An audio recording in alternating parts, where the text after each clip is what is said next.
But that's good, right? So you can Yeah. talk about why banks are You're not going to believe this, but we're having a conversation with Mark Moss, Alex Mashinsky right here at the Chainwise conference. It's amazing. Just listen in, basically. Uber came out and it was like Uber came out and said we're gonna take underused assets and underused people and time, and we're gonna match that up, right? But it wasn't like, oh, this is internet technology. It was about solving a problem, a specific problem. You need a problem, exactly. So I think the problem is, again, people can't earn any, their money doesn't work for them, right? They work for the money, but the money doesn't work for them. So how do you solve that problem? You're not going to solve the problem with politicians. You're not going to solve that problem with forcing the banks to give more back. So you need to create a new system that actually does something for you, and that's the opportunity. You can use the blockchain, you can use cryptocurrencies, you can use all that stuff, but it's not about. I actually want trying to hide all of that instead of educating people on how all that stuff works. All that does is scares people away. You know how we were just talking earlier about the Bible and how everything comes back around, right? And what's interesting is that we're having to relearn this now what our forefathers 200 years told us, right?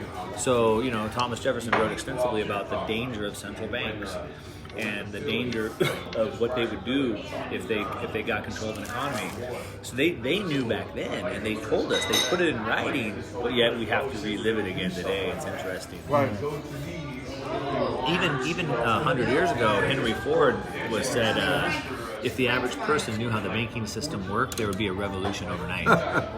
Who said that? Henry Ford in the early 1900s, he said. So it's like, why are we having to relearn this when we were told it was put in writing? Right, you know? right. But Well, central banks are not acting on behalf of the American citizen. Most people think, I go and do lectures and I say to people, okay, who prints money? And they think the government. I'm like, it's not the government. Central banks, not the central banks either. So central banks have mostly dual mandate, which is low unemployment and low inflation, right? Basically low employment and low inflation, right? And those two things help the very rich. They don't help the poor, because low unemployment means that labor is available, right? And low interest rates means that the rich can borrow at very low rates. It doesn't help the average Joe unless once every 20 years you're buying a new home.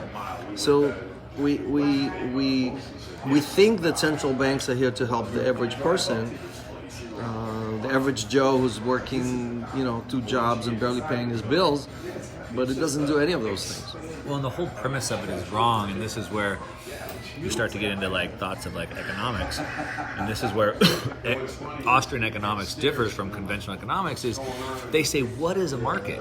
A market is not something to be managed or controlled, and that's what the central bank tries does. They have 2 levers, right?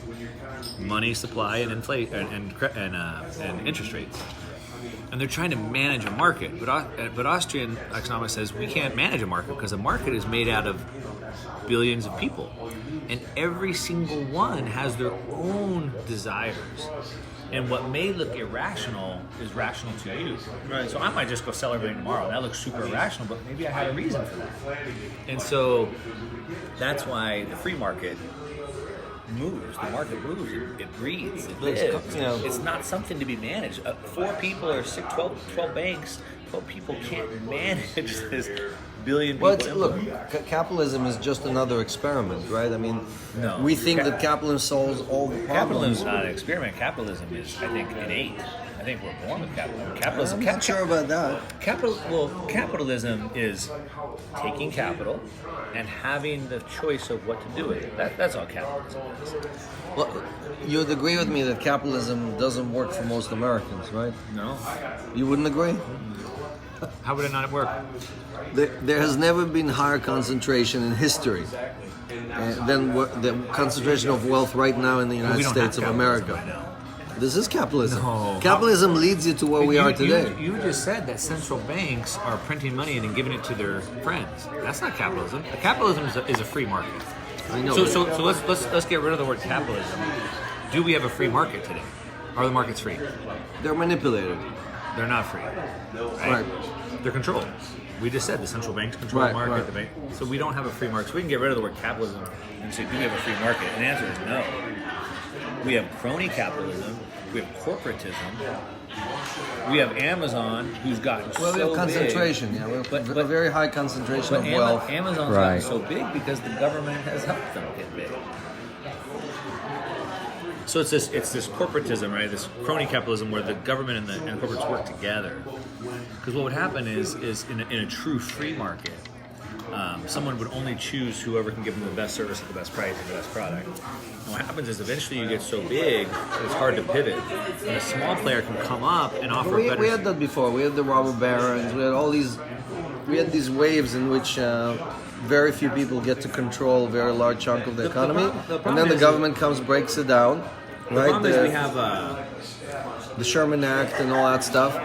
so speaking about the robber barons specifically, they were the ones that actually broke up the monopoly. So unless the government protects a monopoly can never stand because someone will always come to provide a better product service or If you have if you own all the railroads, no one's going to build another railroad.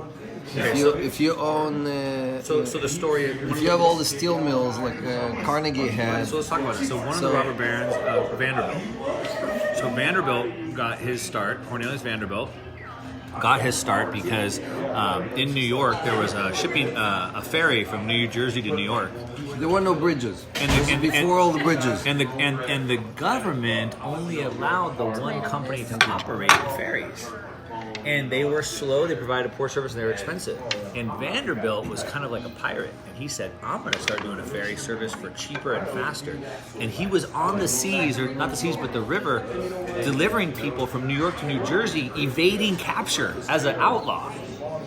But eventually, so many people were for him because he was providing a better service for cheaper than the government-controlled monopoly that it finally fell. The people took it to court, broke it, and then everyone cheered, and he was a hero because he was able to provide a better product, a better service, that the government was controlling their interests. That's the true story behind that. We're gonna let these guys eat. I just want to know when's my Bitcoin gonna blow up. All right, so let's figure it out.